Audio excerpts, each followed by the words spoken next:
ఈ శోభకృతనామ సంవత్సరంలోనే బృహస్పతి మేషరాశిలోకి ప్రవేశిస్తున్నాడు. బృహస్పతి మేషరాశిలోకి రావడము ఏమిటండి దాని ప్రత్యేకత అంటే, ఎక్కడ నీళ్లు శుద్ధి కావాలి అన్నా గంగా అమ్మవారి యొక్క నామాన్ని మనం తీసుకుంటాం. మరి గంగ ఎప్పుడు తనని తాను శుద్ధి చేసుకుంటుంది అంటే 2 సందర్భాల్లో చేసుకుంటుంది.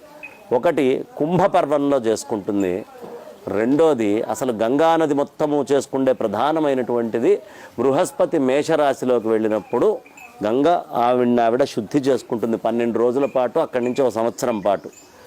దానినే గంగా పుష్కరము అని మనం పిలుస్తాం. గంగా అనంగానే గంగా గంగేతి యో బ్రూయాత్ యోజనానాం శతైరపి ముచ్యతే సర్వపాపేభ్యో విష్ణులోకం సగచ్చతి అని చెప్పుకుంటాం.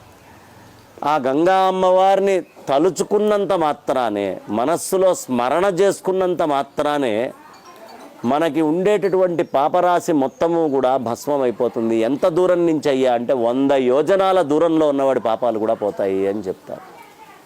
ఏమిటి గంగా, ఏమిటి దీని ప్రత్యేకత అంటే, ప్రతివాడికి నేను స్వర్గానికి చేరాలి అనే కోరిక ఉంటుంది. మరి స్వర్గానికి చేరాలి, ఇక్కడి నుంచి కాశీ వెళ్ళాలి, నేను వెళ్ళాలంటే ఓ ఫలానా రైలో బస్సో ఏదో ఎక్కి వెళ్ళాలి. ఈ స్వర్గానికి వెళ్ళాలి అనుకునేవాడికి ఏమిటండి దారి అంటే, స్వర్గారోహణ సోపాన గంగాంభో నాత్ర సంశయ అని పెద్దలు చెప్తారు.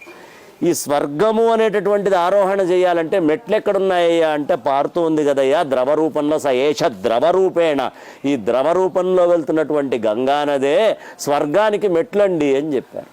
కాబట్టి అలాంటి గంగా పుష్కరాలు. బృహస్పతి అంటే గురువు మనకి తెలుసు. అదే సమయంలో, అదే సందర్భంలో, అదే వైశాఖంలో ఈసారి సాక్షాత్తు ఆదిశంకర భగవత్పాదాచార్యుల వారు, ఎవరు సౌందర్యలహరి పుష్కరాష్టకం కూడా చెప్పిన వారు శంకర్లే. ఈ పుష్కరానికి ఇంత వైభవం వచ్చింది అంటే ఈ కలియుగంలో దానికి ఆదిశంకర భగవత్పాదాచార్యుల వారే కారణం.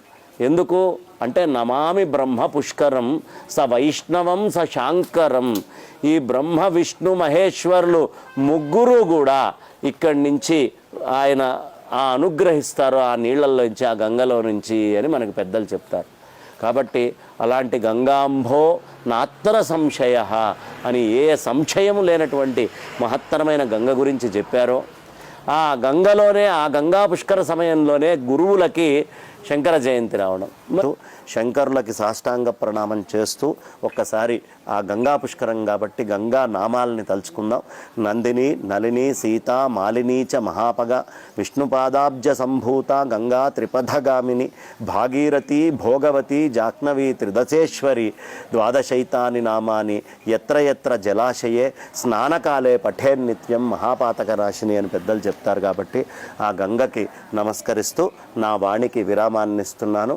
విశ్వేశ్వరుడికి ప్రణామం చేస్తూ స్వస్తి.